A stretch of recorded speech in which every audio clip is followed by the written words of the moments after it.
noches, bienvenidos al programa. Yo soy Jaime Bailey. Hoy es miércoles 1 de agosto. 1 de agosto, hemos cruzado el Ecuador de este año 2018. Estamos saliendo en directo, 9 en punto de la noche aquí en Miami. Nos ven en Estados Unidos y en Puerto Rico por Mega. Desde mañana nos van a ver por YouTube, donde quieran vernos.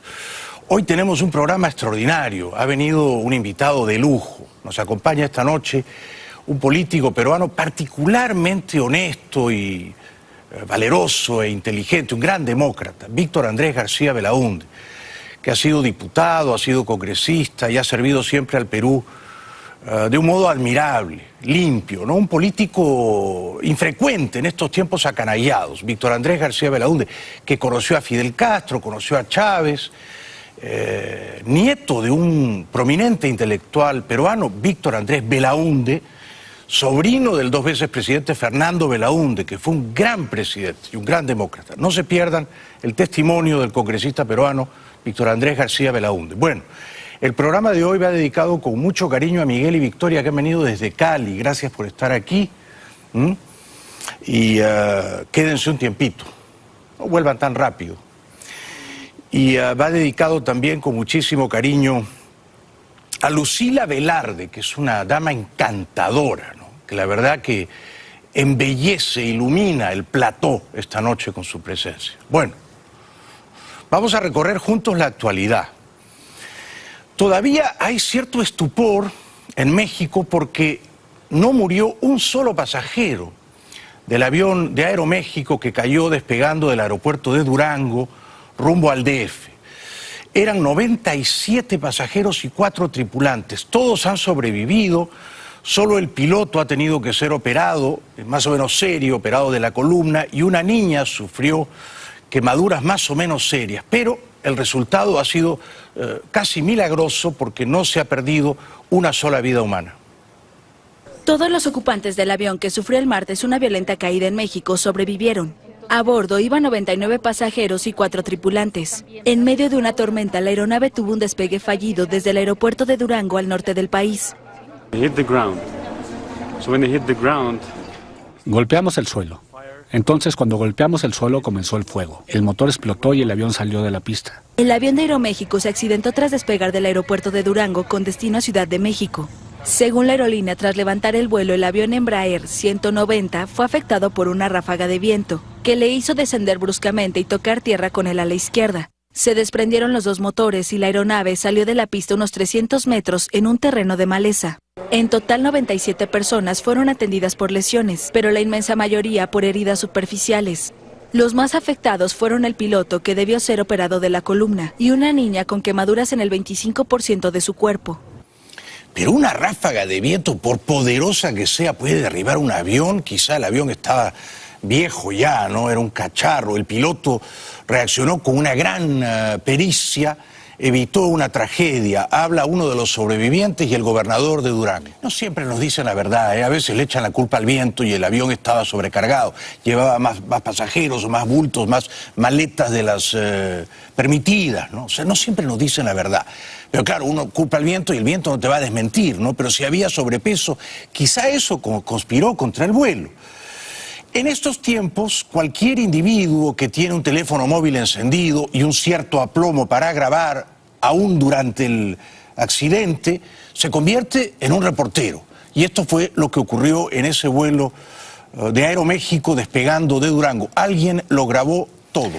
Bueno, todos salieron con vida, gracias a Dios. Vamos a Argentina. Hoy por la mañana, el diario La Nación, uno de los más influyentes de ese país tan querido, hizo estallar una bomba de neutrones que ha estremecido a toda la clase política. La Nación recibió en enero de este año 8 cuadernitos. En esos cuadernitos, un chofer, un taxista, un remisero, anotaba los envíos de dinero en efectivo que hacía. Este remisero, de nombre Óscar Centeno, entre los años 2005 y 2015, los 8 cuadernitos comprenden 10 años. Desde Néstor Kirchner, que ganó la presidencia en la primavera argentina de 2003, hasta Cristina, por supuesto, ¿no? Ya muerto Néstor, a fines de 2015. Centeno, el remisero, apuntaba a puño y letra en el cuadernito la empresa a la que iba a recoger los bolsos de dinero en efectivo, dólares, claro, no pesos, dólares, Las coimas se pagan en dólares, ¿no? Y luego, ¿a dónde llevaba los bolsos de dinero? ¿Y a quién se los entregaba? Los llevaba a la Quinta de Olivos si eran más de 2 millones de dólares. Y los entregaba a un asistente del señor Kirchner, entonces presidente de la Argentina. Si eran menos de 2 millones, o sea, sencillo, ¿no? Sencillo, unas monedas, los llevaba al apartamento en Recoleta, calles Juncal y Uruguay, de la pareja Kirchner. Solo el remisero Centeno entregó 53 millones de dólares, en efectivo, en esos 10 años. Pero la justicia argentina que está investigando este caso calcula que esos sobornos que empresas constructoras argentinas o energéticas argentinas le entregaban al gobierno de los Kirchner, a cambio de contratos, por supuesto, ascendieron a unos 160 millones de dólares. El que controlaba toda esa trama corrupta, no muy distinta de Odebrecht en Brasil, era el ministro de Planificación Julio De Vido. Todo pasaba por su despacho. Y el segundo de Julio De Vido, Roberto Barata, era el que controlaba los cobros de los sobornos, de las empresas a las que ellos les adjudicaban los contratos. Entonces, hoy a las 4:30 de la mañana la policía detuvo en su casa de Belgrano a Roberto Barata. Han detenido también a un montón de empresarios argentinos poderosos, coimeros, incluyendo a un primo de Macri. Entre los exfuncionarios, Roberto Barata, el segundo del exministro de Planificación Federal, Julio De Vido. Barata era el secretario de Gestión y Coordinación del Ministerio de Planificación durante la gestión kirchnerista. Fue detenido esta madrugada cerca de las 4:30 en su casa del barrio porteño de Belgrano, trasladado a una dependencia policial de drogas peligrosas, donde en este momento le están realizando chequeos médicos y se estima que mañana declararía ante el juez federal Claudio Bonadío. Entre los empresarios detenidos se encuentra Gerardo Ferreira, el dueño de Electroingeniería y expropietario, entre otras, también de Radio del Plata. Y hablábamos de un chofer, nos referimos a Oscar Centeno. Él en este momento es remisero, pero durante casi 10 años fue el chofer de Planificación Federal, el chofer de Barata. El héroe, claro, es el chofer, ¿no? Centeno. Este es el héroe. Ahora, Centeno fue quien entregó sus 8 cuadernitos manuscritos con todo el minucioso detalle de las cobranzas y las entregas de las coimas. No fue Centeno. ¿Quién fue? ¿Quién sustrajo esos 8 cuadernitos y los entregó al diario La Nación? Su exmujer. ¿Por qué? Celos, despechos, pasiones contrariadas. O sea que es una gran novela. La exmujer se roba los cuadernitos del remisero. El remisero, por supuesto, se había comprado una casa, un apartamento. A su hermana le había comprado casa en Salta. Y allí entonces está la prueba demoledora, casi irrefutable, de cómo las grandes empresas argentinas se coludieron con el gobierno de los Kirchner en un festín salvaje de corrupción. Al igual que los otros detenidos, entre quienes se encuentran, por ejemplo, Rafael Llorens, el ex subsecretario de Legales del Ministerio de Planificación Federal, Walter Fajías, el exdirector de ENARSA, Nelson Lazarte, el ex empleado del despacho de Julio De Vido, Hugo Martín Larraburu, un ex empleado de la jefatura de gabinete. ¿Cómo comenzó esta investigación? Bueno, en manos de 3 periodistas del diario La Nación, que en enero pasado recibieron una caja con 8 cuadernos y un anotador. Allí estaban todos los detalles tomados por Centeno respecto al lugar donde se cobraba el dinero, a dónde se trasladaba y quiénes lo pagaban. Por eso hay empresarios involucrados. Es increíble que el taxista, el remisero Centeno, fuera a la Quinta Presidencial de Olivos a entregar los bolsos con más de 2 millones de dólares. Increíble, ¿no? Bueno, vamos a Venezuela. El dictador Maduro, el corrupto y elefantiásico dictador Maduro, ha sorprendido al mundo esta semana, no una, pero varias veces, diciendo que han fracasado. El presidente venezolano Nicolás Maduro admitió el fracaso del modelo productivo implantado por su gobierno. Los modelos productivos que hasta ahora hemos ensayado han fracasado. Y la responsabilidad es nuestra, es mía, es tuya. Durante un congreso del gobernante Partido Socialista Unido de Venezuela la noche de lunes, Maduro indicó que sus planes para la recuperación económica incluyen llegar a 6 millones de barriles diarios en 2025 o antes, en medio de una producción petrolera que se desplomó. Venezuela enfrenta hiperinflación y 4 años de recesión. El Fondo Monetario Internacional estimó que este año la inflación del país petrolero será de casi 1.000.000% y que el Producto Interno Bruto caerá 18%. 1.000.000% de inflación este año 2018, 1.000.000%. Leía una columna de Ricardo Hausmann, un brillante economista venezolano que enseña en Harvard. El Producto Interno Bruto de Venezuela, medido en los últimos 5 años, se ha contraído casi 50%, 45% en 5 años. Es una catástrofe humanitaria, ¿no? Maduro ha decidido que van a seguir regalando la gasolina. Venezuela tiene la gasolina más barata del mundo. Con $0.01 usted puede comprar 4 litros de gasolina. Con un penny, 4 litros de gasolina. Pero se la va a regalar ahora solamente a sus súbditos, a quienes le juren lealtad inquebrantable, a los que se inscriban, la moto, el auto, el camión, en un censo del parque automotor y saquen el carnet de la patria. ¿Usted quiere que Maduro le regale gasolina? Tiene que sacar su carnet de la patria y prometer que va a seguir votando en elecciones amañadas por esa dictadura. El gobierno venezolano comenzó hoy un controvertido censo nacional del transporte con el que espera entregar subsidios y dar un uso racional de la gasolina en el país petrolero, donde $1 alcanza para pagar 28.795 litros. El ministro de Transporte Hipólito Abreu indicó a través de Twitter el inicio del censo virtual y recordó que la etapa presencial se llevará a cabo en todo el territorio nacional desde el viernes hasta el domingo. Abreu aseguró que esta es una iniciativa del presidente Nicolás Maduro, quien ayer instó a los ciudadanos a participar en este registro para resolver los problemas del transporte público, en crisis desde hace meses por la paralización de casi todas las unidades y la falta de repuestos. Tan grave es la crisis en Venezuela que importan gasolina de los Estados Unidos. Venezuela ya es incapaz de producir su propia gasolina. La gasolina que se vende en las estaciones de servicio la compran aquí en Estados Unidos. La producción de PDVSA, que en sus días de esplendor era de más o menos 4 millones de barriles diarios de petróleo, se ha reducido a 1.300.000. Y a fin de año va a ser menos de 1 millón. Es decir que puede ocurrir que el próximo año Colombia produzca más petróleo que Venezuela. Esto es increíble, ¿no? La señora Delcy Rodríguez, la jefa de la asamblea, de la ilegítima, espuria asamblea prostituyente, está encantada con el censo. Ya se sabe que los burócratas comunistas siempre están encantados con controlarlo y planificarlo todo. Siempre quieren hacer un inventario, un catastro. Ahora quieren saber cuántas motos hay, por lo menos cuántas motos de conductores chavistas hay, ¿no? Y cuántos autos y cuántos camiones. Y le parece que esto es un gran avance para Venezuela. Como ustedes bien saben, el presidente de la República anunció un gran censo nacional de transporte que iniciará jornada presencial los días viernes, sábado y domingo.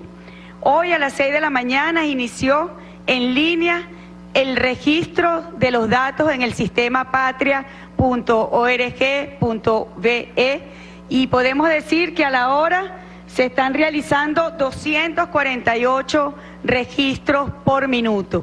Arrancó con buen pie este registro llevado y dirigido al Censo Nacional de Transporte. Bueno, todo es de una profunda estulticia, ¿no? De una insuperable estupidez en la Venezuela de entraña autoritaria, del chavismo, ¿no? Maduro dice que su censo automotor es una belleza, se jacta, se vanagloria de él. Este censo, yo diría, es una belleza, pues. Nos va a mostrar la verdad verdadera y nos va a permitir muchas cosas el Censo Nacional de Transporte. Nos va a permitir darle impulso a la misión transporte. Del Censo Nacional de Transporte va a surgir con más fuerza la gran misión transporte, revitalizada, para ir a resolver los problemas del transporte público, muy importante. Luego el dictador se impacienta y riñe a sus subordinados, todos los cuales dócilmente, con cierta obsecuencia patética, toman nota, ¿no? Como si Maduro estuviese dictando una charla magistral. Yo creo que están haciendo caricaturas del dictador y su bigote pistolero. No tenemos excusa. Vicepresidenta ejecutiva, vicepresidente de Economía, ministro de Transporte, Hipólito, que me está escuchando. Hay que resolver los problemas de los repuestos. No podemos, no quiero escuchar más excusas. Es lo que yo decía ayer, el lloriqueo, que por el bloqueo, por la guerra económica, no está el caucho. No, o sea, tiene que acabar el lloriqueo, ¿vale? Tenemos que pasar del lloriqueo a las soluciones. A parir caucho, conseguirlo. A parir, pues. ¿A qué quieren? ¿Que Maduro vaya a comprar caucho? Cada quien debe resolver. Y el Estado, el gobierno central, resolver de verdad, a profundidad. Bueno, el caucho es el que se han puesto ellos en la faja abdominal, ¿no? Todos los chavistas son gordos con desmesura, ¿no? Allí se han puesto neumáticos de camión. Hay que ver a Diosdado Cabello y otros, ¿no? Pero en realidad los que lloran son los venezolanos de a pie. No tienen comida, bebidas, medicinas. Son agraviados, humillados por la crisis, ¿no?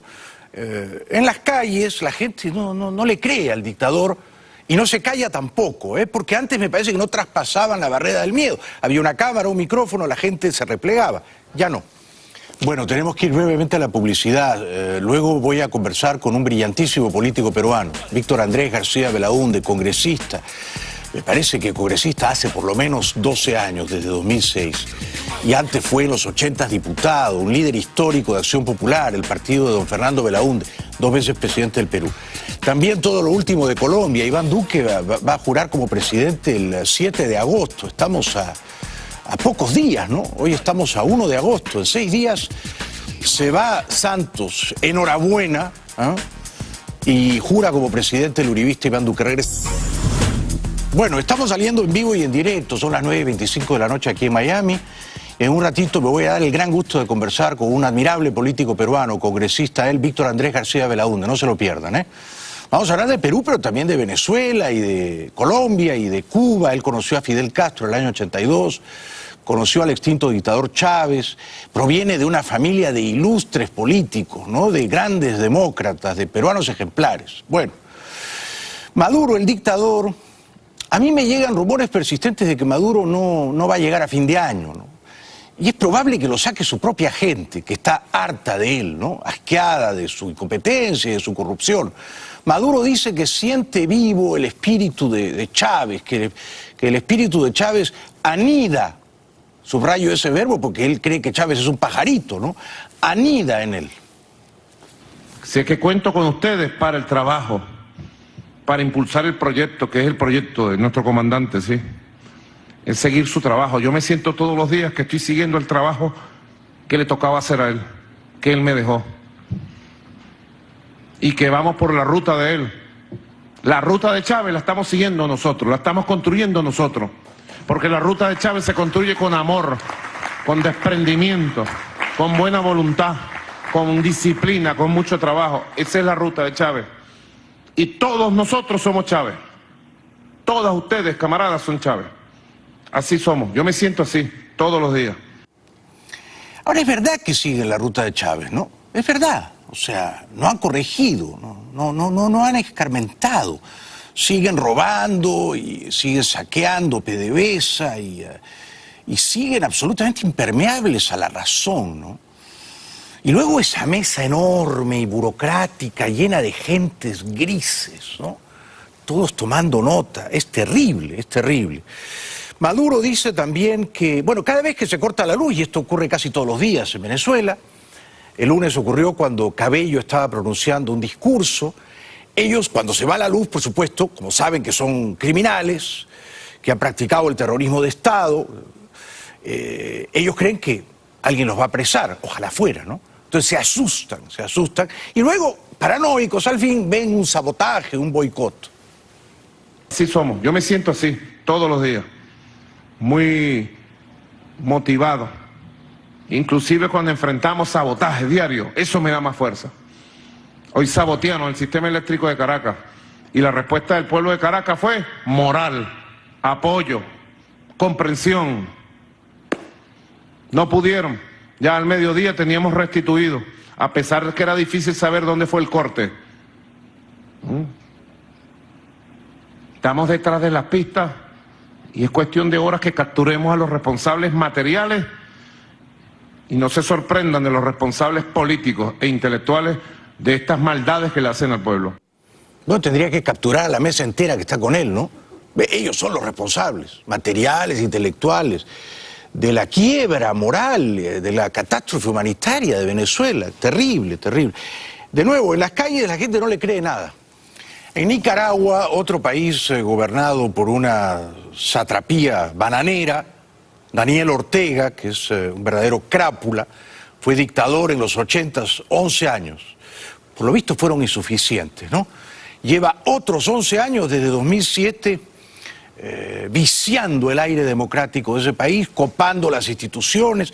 Su familia es la dueña del país. El país es una chacra para ellos, ¿no? Han resultado peores que los Somoza. Bueno, no solo han matado a más de 300 personas desde mediados de abril, la mayor parte de ellas jóvenes, estudiantes universitarios que reclaman libertad, pero ahora despiden a médicos que atendían, a médicos, digamos, del sector público, por atender a estudiantes malheridos. Esto no se puede creer. Han marchado los médicos y uno de ellos, muy elocuente y muy persuasivo, se pronuncia contra el uso abusivo del poder en su país.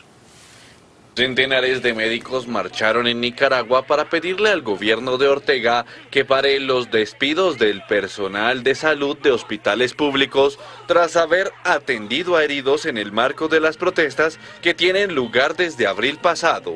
El doctor Ernesto Narváez fue tajante al advertir que los despidos son injustos.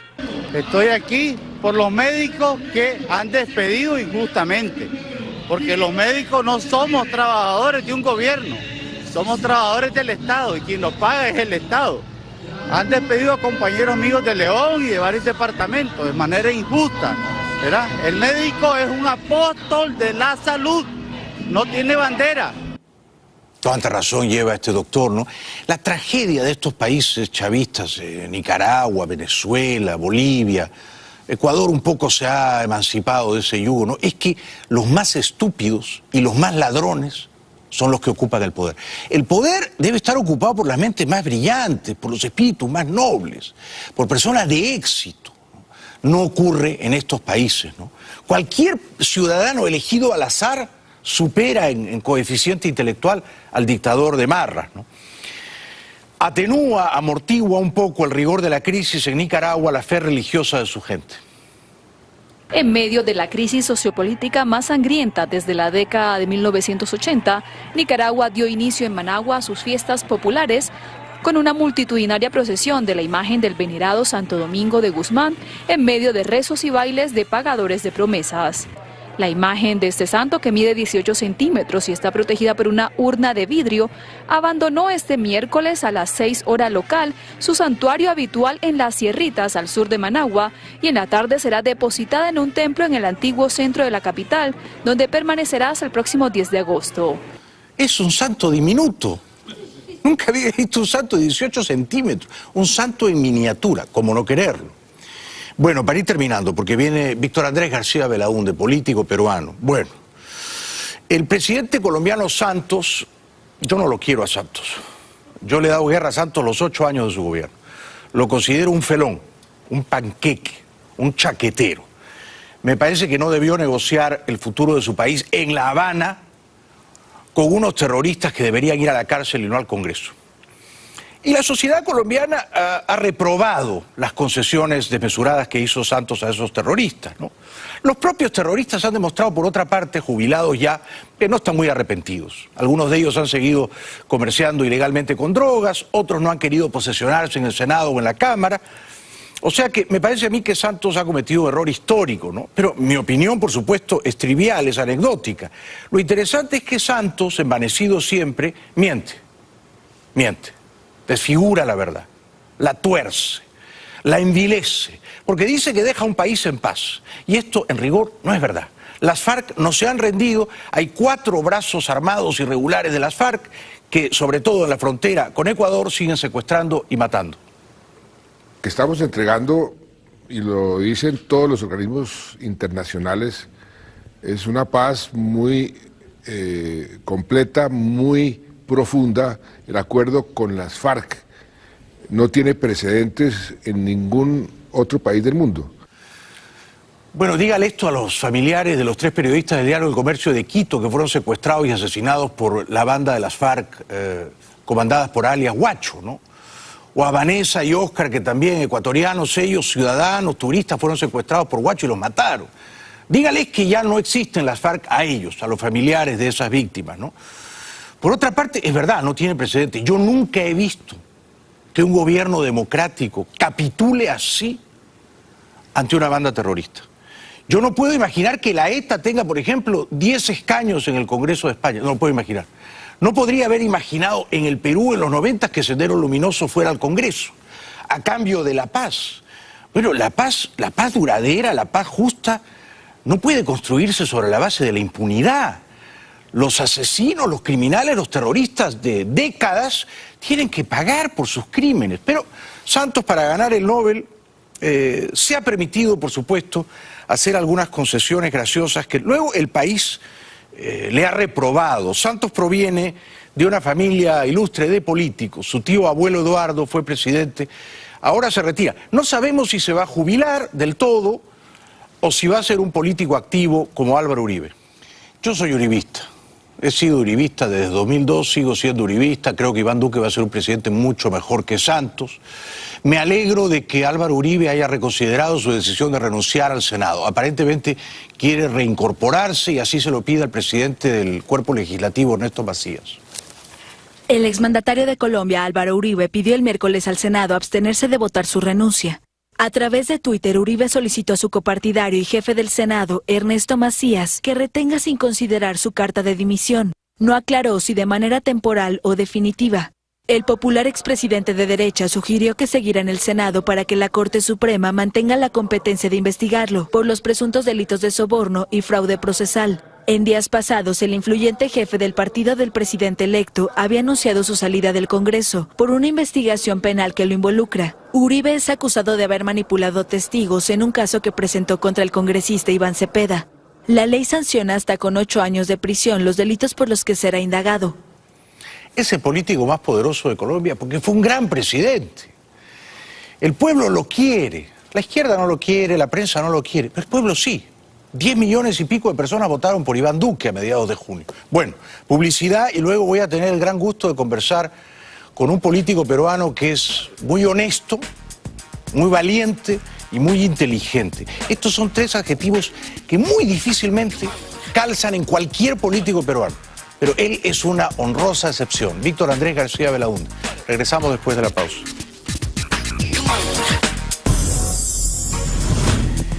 Bienvenidos de vuelta al programa. Nos acompaña esta noche un gran político peruano, Víctor Andrés García Belaúnde, un nieto de un prominente intelectual, Víctor Andrés Belaúnde, sobrino de don Fernando Belaúnde Terry, 2 veces presidente del Perú, hijo de un gran jurista, Domingo García Rada, y él, un político de manos limpias y de mente brillante. Un aplauso para él, por favor.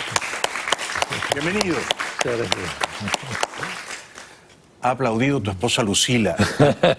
También. Esa es una buena señal. Bueno, después de tantos años de casado. ¿Cuántos años llevan juntos? Yo me casé a los 20 años. ¿Tan precozmente, Víctor Andrés? Sí.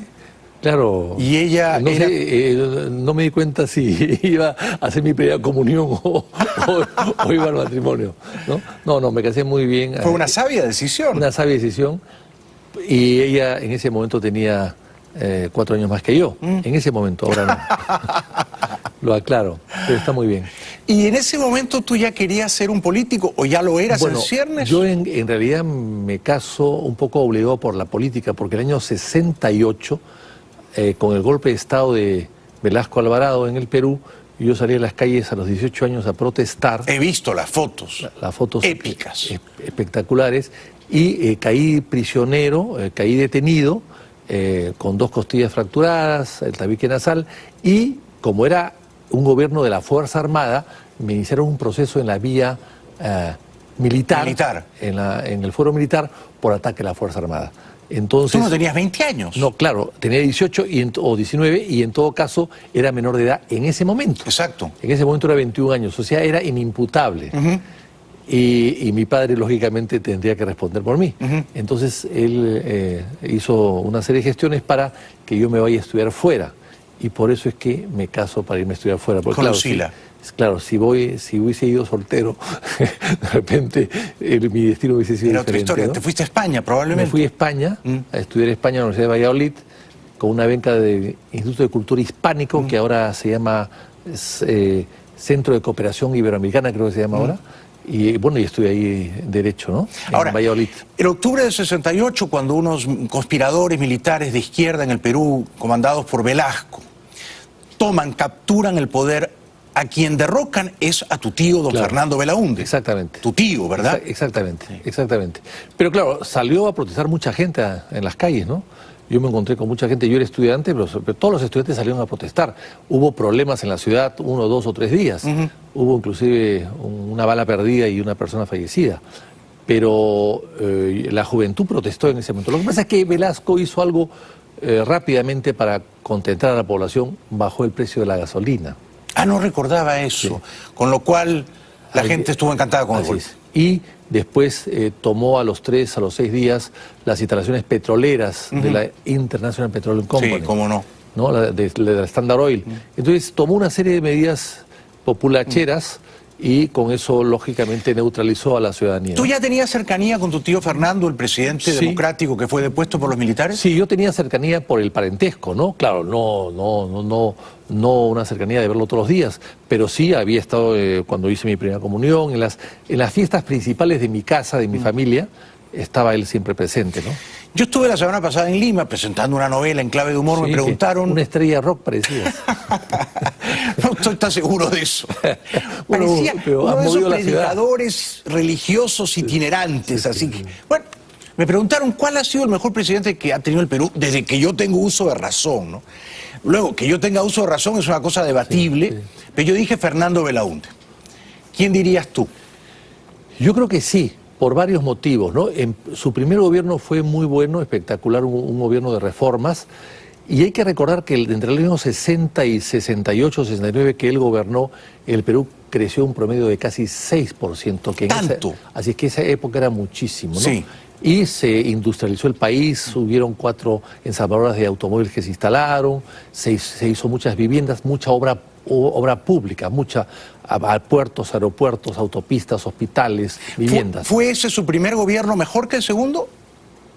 Yo creo que sí, porque el segundo tuvo la mala suerte de que regresa con una deuda externa el año 80, que había crecido 12 años. Sí. Durante los 12 años de gobierno militar, la deuda externa se duplicó por año. O sea, creció 12 años, creció 12 veces durante 12 años. ¡Qué locura! Una vez por año. ¡Qué locura!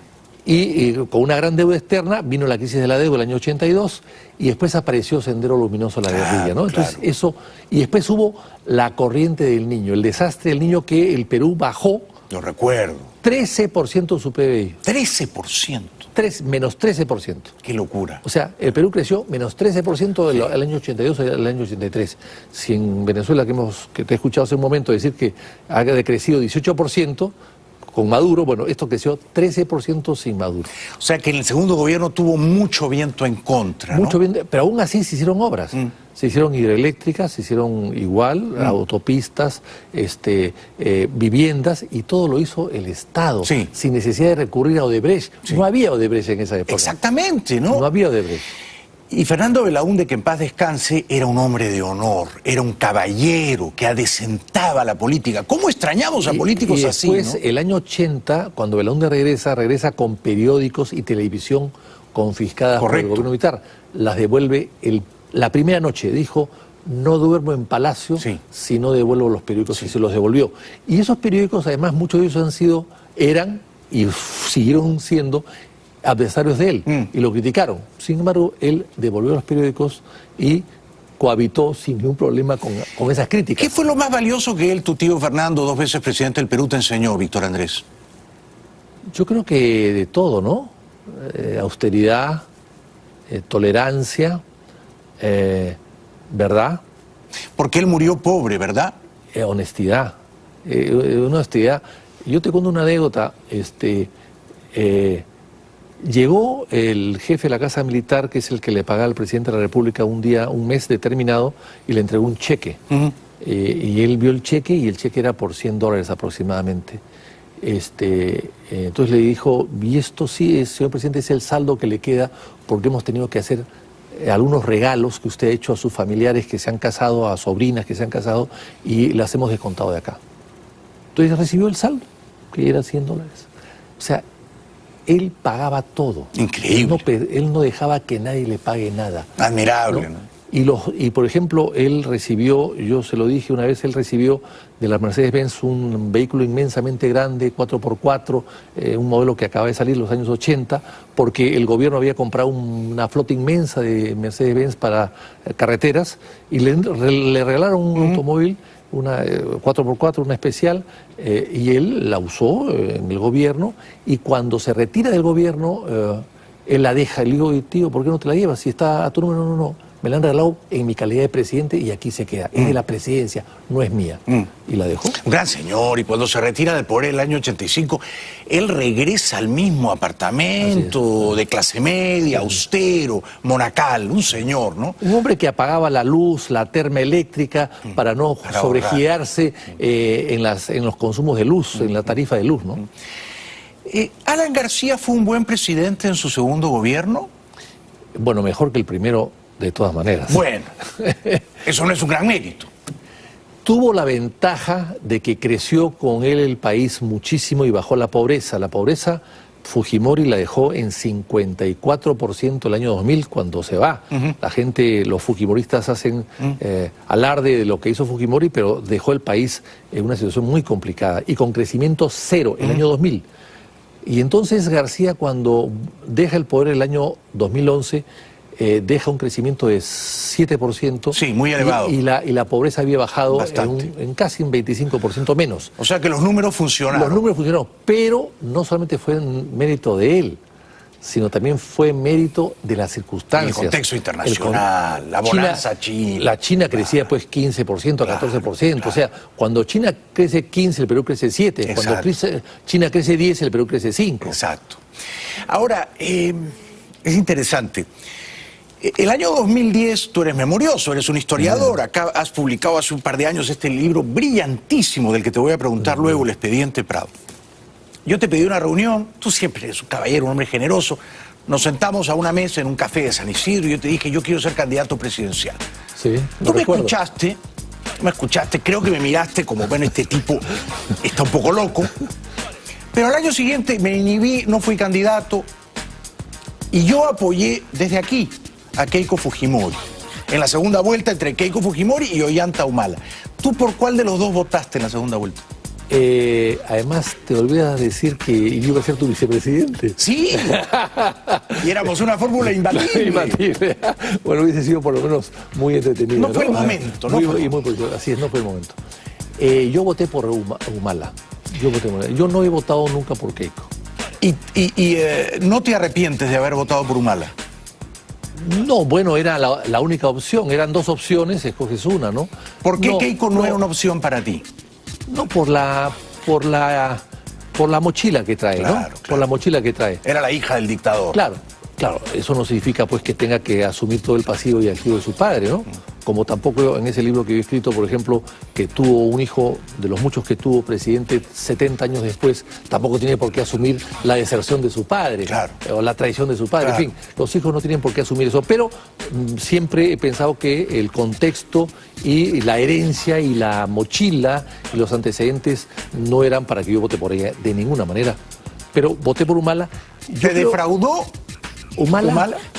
Yo creo que me defraudó al final, sí. Al principio no, porque yo creía que no iba a ser chavista. La gente sí creía que iba a ser chavista. Yo creía que iba a ser chavista. Bueno, por suerte tú tenías razón y ahora, no se cargó la democracia peruana. Además, yo hablé con Humala, te voy a hacer una confesión, yo hablé con Humala antes de la candidatura presidencial, meses antes de la inscripción de la candidatura. Él me buscó y entre las cosas que se habló en ese momento era que yo podía ser su vicepresidente. Y por supuesto yo lo consulté en mi entorno y dijeron de ninguna manera. Entonces yo estaba convencido por esa actitud y por otras conversaciones que tuve con él, que él no iba a ser chavista. Comprendo. Que él ya había cambiado. Comprendo. Y no te equivocaste, El tema de Humala no es el chavismo que lo superó rápidamente por suerte, que se distanció de él, sino el tema es la falta de concepción de Estado y la falta de transparencia y de honestidad. Los negocios que hizo, por ejemplo, o permitió hacer, fueron fatales. Tenemos que ir a la publicidad. Luego seguimos con Víctor Andrés García Belaúnde, un invitado de lujo esta noche. Le voy a preguntar por Cuba, por Venezuela, por Colombia. Ya volvemos.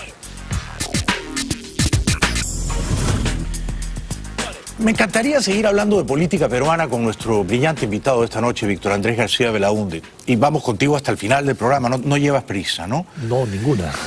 Gracias. Pero tenemos una audiencia internacional y seguramente nos están viendo cubanos o mexicanos o venezolanos o colombianos. Y me gustaría preguntarte, tú conociste a Fidel Castro, creo que tuviste una larga reunión con él. Sí. ¿Dónde fue y cómo fue?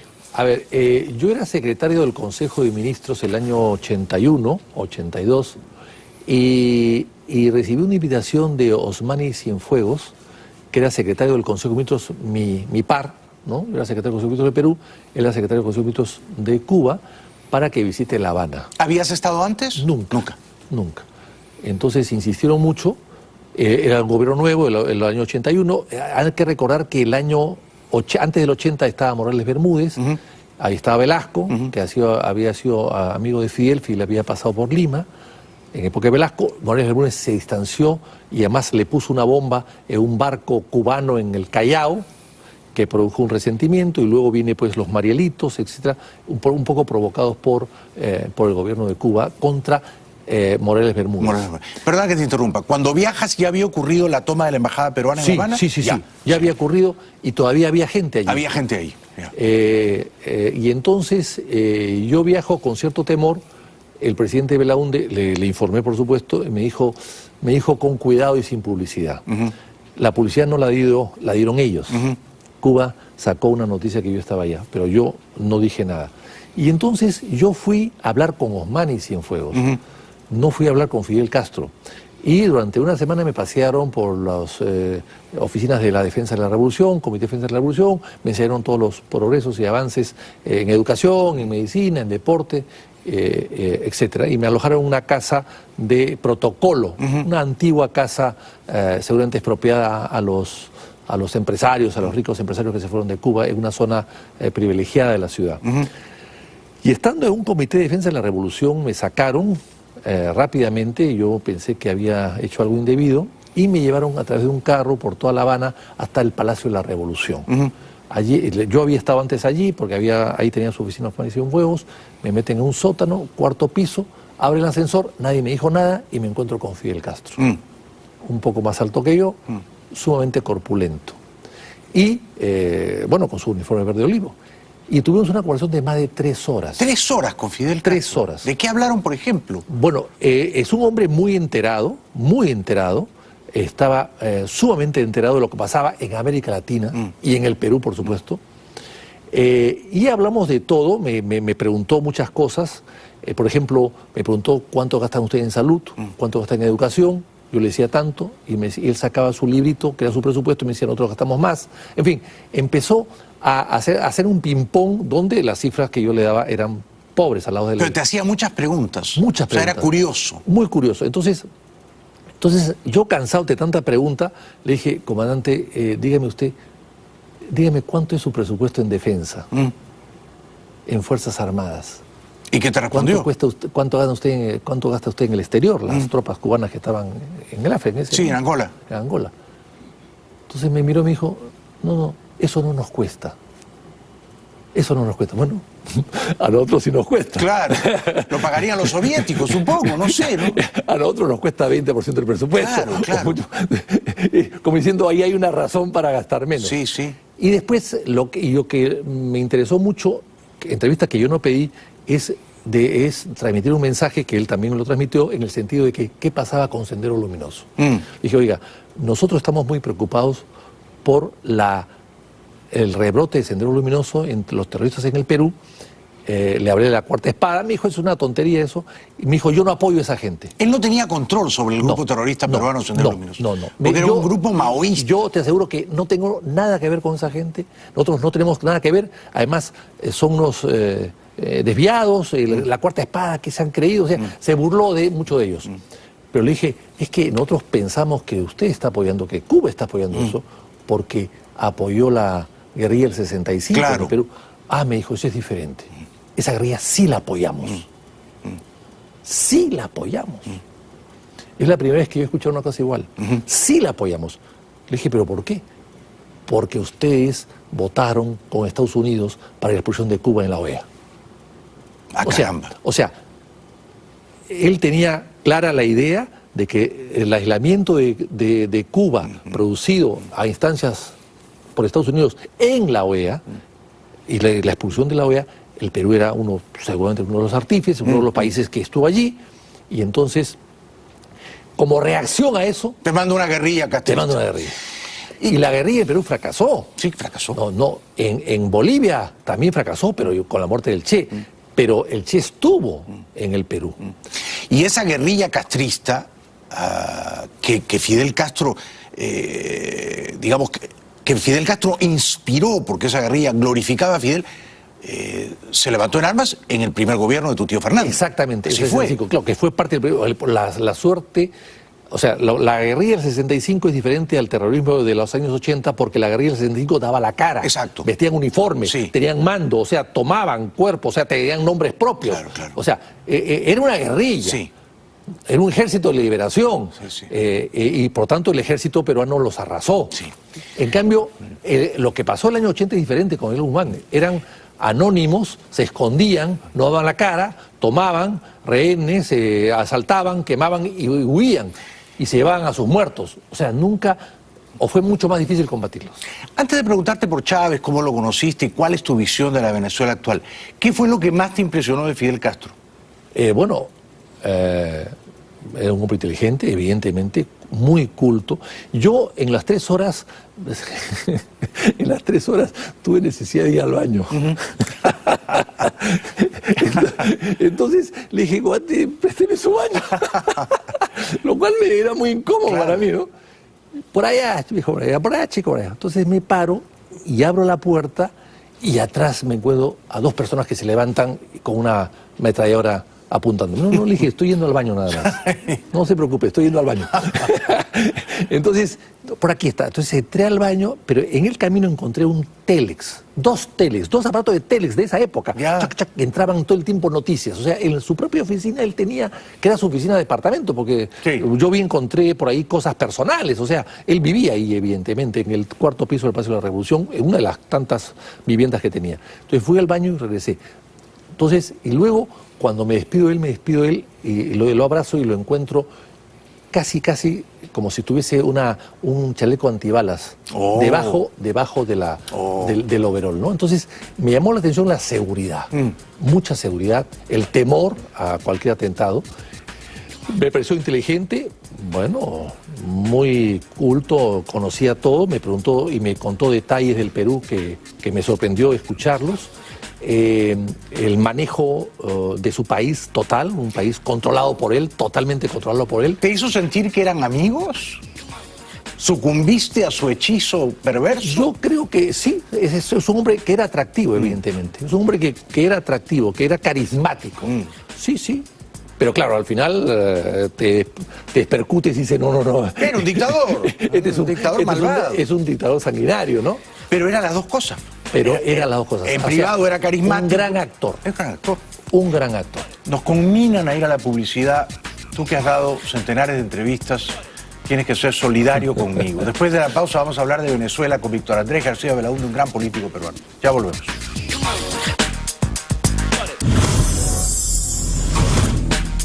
Nos visita esta noche el congresista peruano Víctor Andrés García Belaúnde. ¿Venezuela es una dictadura para ti, Víctor Andrés? Evidentemente, ¿no? Evidentemente. ¿Chávez fue un dictador? Claro que sí. No llegó como dictador, pero en el camino se convirtió. Un dictador con apoyo popular. Con apoyo popular, evidentemente, porque es un país que venía de un desastre político y económico de alguna manera también, porque cuando Chávez llega al poder, creo que el barril de petróleo estaba, no sé si en 8 o en 12 dólares, y ya estando él en el poder se va a 40 o a 50 dólares. Entonces le dio una bonanza extraordinaria que le permitió gobernar. O sea, los dictadores con dinero es muy fácil quedarse en el poder mucho tiempo. Cuando empiezan los problemas económicos, empiezan ellos a a debilitarse. Como ¿no? ahora, ¿no? Como ahora. Ahora Venezuela tiene, tú lo has dicho, 1 millón por ciento de inflación. Te voy a dar una idea. La economía venezolana siempre ha sido muy grande, 2 veces más grande que la peruana. 2 veces más grande que la peruana. Hoy día la economía venezolana equivale a la economía no del Perú, sino de la ciudad de Lima. Increíble, no sabía eso. De la ciudad de Lima, no del Perú. Increíble. O sea, y la ciudad de Lima es una economía equivale a Ecuador. Claro que es un país mucho más chico y con menos gente, por supuesto que sí, pero eso es hoy día. Antes no era así. Increíble. Ahora, ¿qué deben hacer los venezolanos para salir de Maduro? Yo antes pensaba que había que volcarse a la calle, lo hicieron el año pasado, mataron a centenares de estudiantes.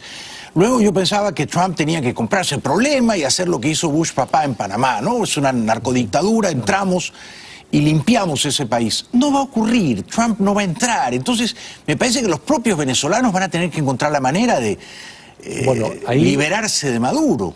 Bueno, ¿qué piensas tú? Aquí, mientras el ejército esté unido en torno a Maduro, el pueblo tendrá que ver cómo lo saca. Y eso va a ser un poco sangriento probablemente. Si el ejército se divide, Maduro cae al día siguiente. ¿Eso puede ocurrir pronto? Eso puede ocurrir. ¿Tú que eres un historiador? Sí, yo creo que eso puede ocurrir, porque la situación está insostenible. O sea, la situación económica de Venezuela ha estado muy mala hasta hace 2 años, pero ahora es pésima. Pésima. La pobreza llega casi al 70%, según lo dicen algunas universidades privadas venezolanas. 70% de pobreza. O sea, insostenible. En cualquier momento eso revienta, ¿no? Eso sin luz y sin agua y sin medicinas, eso es insostenible. Yo creo que algún militar o una dictadura o un golpe cívico-militar lo van a derrocar. Sí. Y sería lo mejor para no prolongar la agonía. Claro, por supuesto. Hay que recordar que en el Perú, que no somos fronterizos con Venezuela, que sí lo es Colombia, que en todo caso Ecuador está más cerca, en el Perú han llegado, según las últimas cifras publicadas hace una semana, hay ya 380.000 venezolanos. ¡Qué locura! ¡Qué locura! 380.000. Y el 80% son profesionales. Sí, ingenieros, arquitectos que están haciendo el ballet parking en la puerta del restaurante. Entonces es gente muy valiosa, es una sangría, es una sangría. Casi 400.000 venezolanos en el Perú. En el Perú. En Colombia son 800.000, pero Colombia es un país que está al lado. Claro, la gente cruza. Qué locura, Víctor Andrés. Ahora... Y en el Perú además son bien recibidos y consiguen trabajo. Casi todos. Como debe ser, ¿no?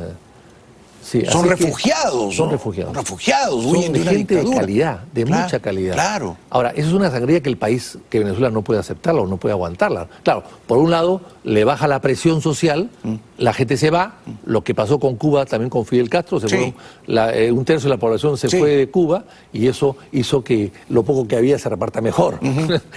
Pero Venezuela es mucho más grande, es mucho más complejo, no es una isla, ¿no? Y además están acostumbrados históricamente a vivir bien, Muy entonces bien. para ellos esto es terrible. ¿Tú en algún momento tuviste simpatía por Chávez? ¿Conociste a Chávez? A ver, yo conocí a Chávez cuando estuvo... A ver, yo tenía en el gobierno de transición del Perú, cuando Fujimori renuncia el año 2000 y sube Paniagua, que era mi candidato a la vicepresidencia, yo era candidato a la presidencia el año 2000, perdí ante Fujimori, y mi vicepresidente era Paniagua. Paniagua entró al Congreso. Me estás diciendo, tú fuiste candidato presidencial el año 2000. Así es. Aquel año en que Fujimori se robó las elecciones. Así es, fue la Exacto. La Bueno, pero yo llevé como vicepresidente a Valentín Paniagua, que en el Perú, tú bien sabes, el presidente no puede ser candidato al Congreso, pero sí el vicepresidente. Entonces el vicepresidente era Valentín Paniagua, y entró al Congreso, lo eligieron presidente del Congreso, y cuando Fujimori se fuga, manda la carta de renuncia por vía fax desde el Japón, Paniagua asume la presidencia. Y Paniagua se empeñó en traer a Montesinos, que era el Rasputín de ese régimen, ¿no? Y entonces se captura a Montesinos en Venezuela, y Paniagua manda a un avión de la policía con policías para traerlo al Perú. Sí. Y ahí se produce un incidente porque Chávez no había autorizado la entrada de este avión de la policía. Y estos policías peruanos capturaron a a Montesinos, también con la policía venezolana, pero se los quisieron traer un poco forzadamente y eso produjo un incidente. Entonces, Paniagua no quería saber nada con Chávez porque había habido un intercambio un poco duro de comunicados. Pero Chávez se presentó aún así al Perú el año 2001 a la transferencia de mando que subía a Toledo y dejaba a Paniagua a la presidencia. Allí lo conocí yo, en Lima. Me pareció un hombre carismático. Hay gente que ya lo molestaba, lo criticaba, se mofaba de él. Y él se enfrentó. En el Congreso había una barra ahí antichavista de esa época, que recién Chávez empezaba. En el Congreso peruano. En el Congreso peruano. Una facción de gente que empezó a insultarlo y él, lejos de irse, él regresó y se metió a las tribunas y empezó a discutir con ellos. A pesar de que todos gritaban contra él. O sea, que al comienzo te cayó más o menos bien. Sí, y después yo lo llevé donde Paniagua para que, en fin, puedan encontrarse y ver la manera de superar el incidente. Me pareció bien, pero yo le pregunté, me pareció bien, pero ignorante. Yo le pregunté, mi abuelo Víctor Andrés Belaúnde, al cual tú te has referido, escribió un libro maravilloso sobre Bolívar, que fue editado la primera vez por la Universidad de Johns Hopkins en Washington en el año 36, que tuvo su réplica en un historiador español, Salvador de Madariaga, y es un libro clásico sobre Bolívar y sobre la Revolución Hispanoamericana. Bueno, ese libro, entonces yo le dije al Chávez, presidente, le dije, yo soy nieto de una persona que ha escrito un gran libro sobre Bolívar, que ha sido prorrogado por segunda o tercera vez, editado en Venezuela y prorrogado por el presidente Caldera, Rafael Caldera. ¿Y no lo había leído? Me dijo, no lo conozco. ¿Me lo puedes enviar? No lo conozco. No te habrá perdonado eso. Porque él se jactaba de saber de Bolívar más que nadie. O sea, no sabía nada de Bolívar. No sabía nada. Salvo que fue enterrado con camisa prestada, pero no sabía nada más. Interesante. O sea, era un ignorante total. O sea, su bolivarianismo no sé de dónde lo habrá sacado. ¿Lo volviste a ver? No. Pero me pareció muy demagogo, carismático, demagogo, un poco altanero. Sí. ¿Y le mandaste el libro? Sí, bueno, se lo entregué al embajador. ¿Se lo dedicaste? No, se lo mandé al embajador. Hay que tener cuidado con las dedicatorias. No. Se lo mandé al embajador y el embajador supongo que que se lo habrá enviado, porque el embajador estaba al lado y dijo, no, yo se lo voy a enviar al presidente. ¿Qué daño le hizo Chávez a Venezuela? ¿No? ¿Qué daño? Terrible. ¿Te quedas un ratito más? Es un país que se va a recuperar en 20 o 30 años. Ya perdió toda una generación.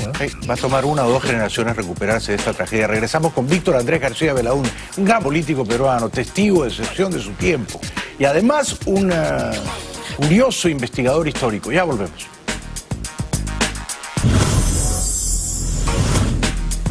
Víctor Andrés García Belaúnde, ¿quiere ser presidente del Perú? No, yo creo que quise serlo en algún momento dado, ¿no? El año 2000 que fui candidato, pero ya Pero eso... tú serías un gran candidato presidencial. Yo votaría por ti sin dudas. Sí, mis amigos me dicen lo mismo, pero el tema no es de amigos, sino es del pueblo. ¿Qué dice el pueblo, no? No lo sé. ¿El candidato de tu partido va a seguir siendo nuestro querido amigo Alfredo Barnechea? Tenemos nosotros en el partido un buen candidato que es Alfredo Barnechea. Extraordinario. Que tú conoces muy bien. Yo he sido su candidato a la vicepresidencia en la última elección hace 2 años. ¿Seguirá siéndolo? No lo sé, depende de él. Esas cosas no se piden. ¿Pero no te parece que tú tienes más llegada popular? ¿Que la gente del pueblo te conoce más? Bueno, me conocen mucho porque tengo muchos años en política, ¿no? Tengo 5 pedidos de congresistas que suman más de 20 años. Pero eso no significa pues que voten por ti. Ser conocido no significa que todos voten por ti, ¿no? En absoluto, ¿no? Bueno, pues yo sí votaría por ti. Te agradezco mucho. ¿Qué hay que hacer en el Perú, Víctor Andrés? Bueno, hay que hacer una gran revolución, ¿no? Sobre todo moral, ¿no? Una gran revolución. Yo creo que hay que cambiar las cosas. En el Perú estamos acostumbrados a que los grandes manejen el Estado, ¿no? A su diestra y ¿no? A su diestra y siniestra. O sea, que manejen el Estado como quieren. Es un Estado grande en unos aspectos, pero muy débil en otros aspectos, donde para preservar el mercado no lo controlamos, ¿no? Yo creo que hay que buscar un Estado árbitro. Estoy de acuerdo. ¿no? Un Estado árbitro que pueda dirigir o arbitrar o ser referee de un partido donde jueguen 2 equipos y expulsar a unos, poner tarjetas rojas o o amarillas. Pero un árbitro pero no, insobornable, limpio. Pero no un Estado que sea espectador. Entiendo el punto, que esté en la tribuna, claro. Un Estado que sea el árbitro del partido, no el espectador. Hoy día el Estado peruano es un Estado espectador. Sí, tienes toda la razón. No se interviene en nada, salvo en cosas pequeñas que no tienen mucho sustento, pero en los grandes temas no interviene o deja que otros hagan lo que quieren. Una revolución moral has dicho, y esta es mi última pregunta porque nos queda un minuto. ¿Fue bueno para el Perú? Yo digo que sí. ¿Que el señor Kuczynski se viera obligado a dimitir? Yo creo que sí, porque si no dimitía, lo vacaban. Sí. Y eso pasó justamente una cosa parecida después en España con Rajoy. No quiso dimitir y lo vacaron. En el Perú, Kuczynski tuvo la inteligencia de dimitir 24 horas antes que sabía que el Congreso podía vacarlo. Hizo bien en pedir su renuncia. Estoy de acuerdo. Para terminar, Víctor Andrés García Belaúnde ha publicado este libro portentoso, El Expediente Prado. ¿Está en Amazon? Está en librerías. Está en librerías en Lima. Está en librerías en Lima. Claro, sí. Gran éxito editorial. Cuéntanos en 30 segundos. Este es un presidente que fue presidente del Perú en plena guerra del Pacífico, con Chile y con Bolivia, y que se fue en plena guerra. Fue acusado de traidor. Entonces lo acusaron de todo, de traidor, de miedoso, de cobarde, de haberse robado las joyas de la colecta, pero en realidad lo que yo hago en este libro es un estudio de más de 5 años donde demuestro que él se fue porque sus socios eran los chilenos. Él tenía fortuna en Chile y sus minas de carbón en Chile alimentaban los barcos de guerra chilenos que atacaban al Perú. Increíble. Entonces, y que se fue para seguir haciendo negocios con los chilenos. Así es. Y sobre todo para cuidar su fortuna, porque no la tocaron. Con lo cual tú en este libro brillante, El Expediente Prado, demuestras que Prado era aún peor del que nos han contado en la leyenda negra. Claro que sí, mucho peor. Aún peor. Con documentos. Con documentos. Porque eso no es una novela histórica, ¿no? Es historia pura. Pura historia, investigación. Refrendado con documentos, algunos inéditos, que he conseguido en otros países. 5 años viajando por el mundo, a Chile y a grandes universidades. Así es. Me lo voy a devorar, lo voy a leer con gran curiosidad, el Expediente Prado. Espero que no cause rencillas en mi familia, porque uno de mis hermanos está casado con una lindísima, muy inteligente chica Prado. Bueno, pero eso, las familias no tienen por qué sentirse culpables de lo que ha hecho el abuelo o el bisabuelo, pero ni siquiera el padre, el bisabuelo, el tatarabuelo, ¿no? Es absurdo, ¿no? Pues tú eres un gran papá y un gran abuelo y eres un gran peruano. Yo te quiero y te respeto mucho, Víctor Andrés. Gracias por haber venido. Gracias. Un aplauso para Víctor Andrés García Belaúnde. Bueno, para terminar, mañana viene un prominente médico cubano radicado aquí en Miami, Gustavo León, que ha escrito un libro muy interesante sobre Cuba, su país de origen. No se lo pierdan. Gracias por hoy. Gracias a todos quienes nos han acompañado aquí en el estudio esta noche. Hasta mañana. Gracias. Buenas noches.